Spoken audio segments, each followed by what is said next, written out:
आगे एक बेर आजो कोरा में तोरो जवानी खिलत हियौ मरद में बहिया पूरा रत पलंगिया हिलत हे रे अरे केतना फुसलैनी हमर दिल ने पिघलत चमड़ी वाला चीजवा बिना हमर के ने मिलत केतना फुसलैनी हमर दिल ने पिघलत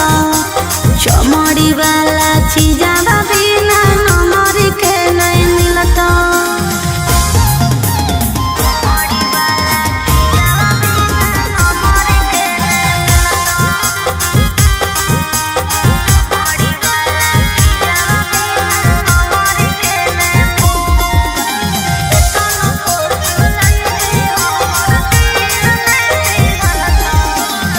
खोजो ही रुपया काहे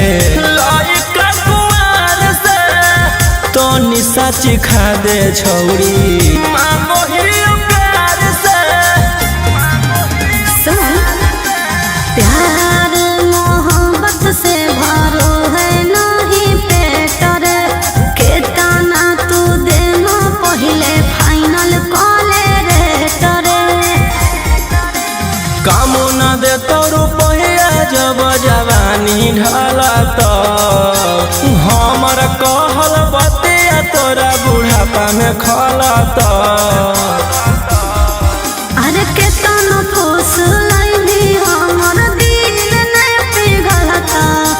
चमड़ी वाला चीजवा बिना हमर के न मिलत केतना फुसलैनी हमर दिल ने पिघलत चमड़ी वाला चीजवा बिना हमर के न मिलत।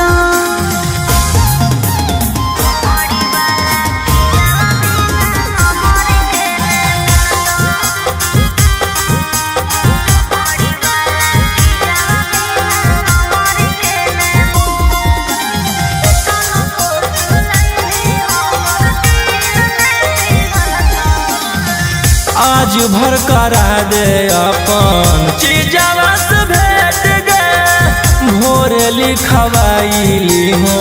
12 बीघा खेत गे पहिले देखाओ अपन पेपर जमीन के तब बेची खैबो हम सवाद नमकीन के